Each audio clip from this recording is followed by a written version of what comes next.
Next, we're going to look at a profit problem, and it's a company that manufactures microchips. Our function for revenue is x parentheses 75 minus 3x parentheses close, and the cost function is 120 plus 13x.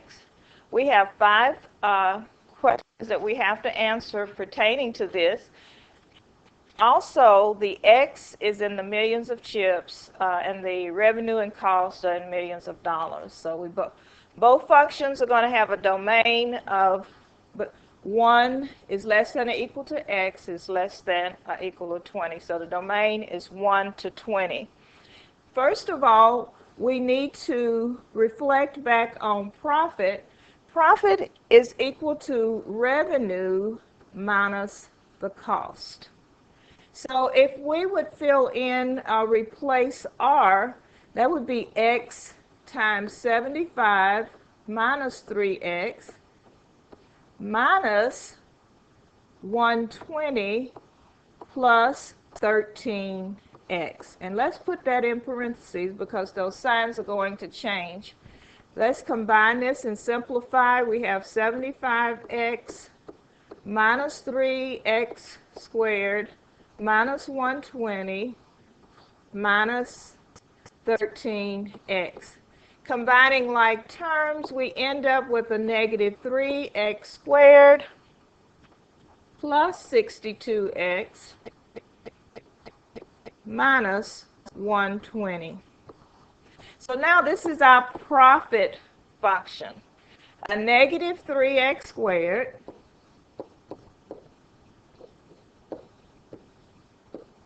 we'll just put that here in the line that they asked us for. We're given 4 different graphs. Let's see if we can eliminate those by deduction. Let's look at the first one. The first one, we don't have anything here at 0, 0. So we're going to eliminate that one or cross that one out. The next one, we have a negative slope. So I'm going to put it here. We're going to cross that one out. So C and D are very similar, but let's see the difference. If I go to look at D, then what we have here is negative profit, but R is equal to 0. C is going to, and that's an R. C is greater than 0, and all of this is at X is equal to 0. So we're going to eliminate this one and choose C. Notice the profit. And let's go ahead and label that. This dotted line is R. This is R. The pink is C. And we have our profit in green because we're going to be asked to answer some questions related to those. Now the x-intercept at R and C are equal to the x-intercept of P. Okay, x-intercept where it touches the x-axis. So let's put equal here. We want to find the x-intercept of P to the nearest thousandth chip. So we're trying to find the break-even point of those chips. So if we want to find the break-even point, the first thing we're going to have to do is look at our profit formula. I don't think I want to tackle trying to factor that, but we can use the quadratic formula. What does the quadratic formula say? I'm just going to put it in a different color. A negative b plus or minus the square root of b squared minus 4ac all over 2a. And if we were representing that, look at this, is ax squared plus bx plus c. So a is equal to a negative 3, b 62, and c a negative 120. Okay, so I'm not going to go through all the math, but if you substitute and plug in these values into the quadratic formula, x would be equal to 2.162 And then we have 18 for y, 0.505. So that's the x-intercept where it touches the x-axis. The next question is looking at break-even points. So remember this graph. You should have this layout with you, and you can look at C, because a lot of the questions we're going to go back to that graph. Since the break-even point is at profit equals to 0, the question is, do the x-intercept of the profit indicates a break-even point? And yes, it does.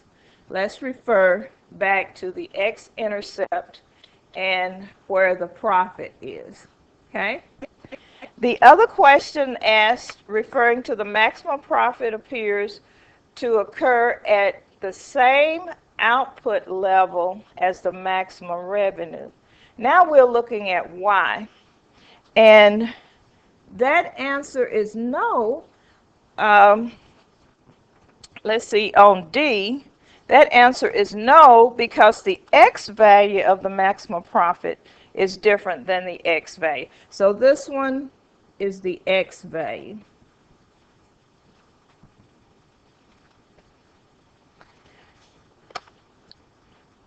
As the maximum profit and the maximum revenue, let's look at those and see if they're equal. We're looking at Y and seeing if it's different. Continue to look at your graph. I didn't have enough room to show it here, but continue to look at this, okay? So is the maximum profit, here's the maximum profit, and the maximum revenue, okay? Here we say it's not, because the maximum profit occurs at different Y values from the maximum revenue. Our last question is finding the maximum profit, and we know that's going to be in millions of dollars, and the maximum revenue. Now, one way to find the maximum is to look at a negative b over 2a. And we're going to go back to our original equation here, and let me rewrite that. I'm going to rewrite it. So our original equation was a negative 3x squared plus 62x minus 120. Okay. And for room's sake. Okay. So again, ax squared plus bx plus c. Our a is equal to negative 3, b 62, and c is a negative 120. Now I'm going to plug that into a negative b over 2a, which gives us a negative 62 over 2 times a negative 3. And do the math, it would be somewhere around 10.333. So that's going to be our maximum point. Now, for the x value, if we wanted to find out the y value, we would take that and plug it back into this equation, and we would have a negative 3 times this 10.33, you get the idea, squared plus 62 times 10.333 minus 120. And the final answer there would be 200.333. So that would be our maximum profit. That's a decimal there. Let me erase that so it'll look.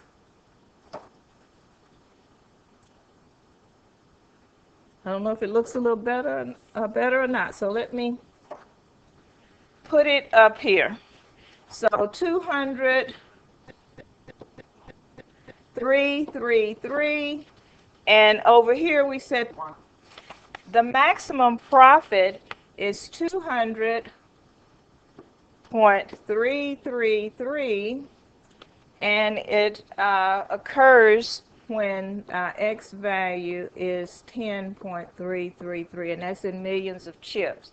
The last part of this problem asks for the maximum revenue. Now we have to go back to the revenue formula. Remember, this is the revenue formula. So I'm going to take that formula and solve it and do basically the same thing with the negative b over 2a. So revenue is equal x 75 minus 3x. Let's simplify that. We have 75x minus 3x squared, and rearrange it so that we have descending exponents. A negative 3x squared plus 75.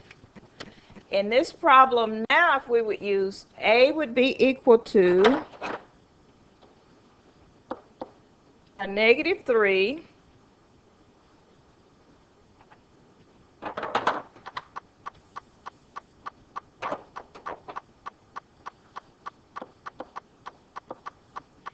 and b is equal to 75. I'm going to use a negative b over 2a, and we would plug those values in. Negative 75 over 2 times a negative 3 would be a negative 6. So we end up with approximately 12.5. Seems like my penmanship is getting worse, doesn't it? But hopefully you can still read that. So once we take the 12.5, we plug that back into the equation 75x minus 3x squared, or let me rewrite that.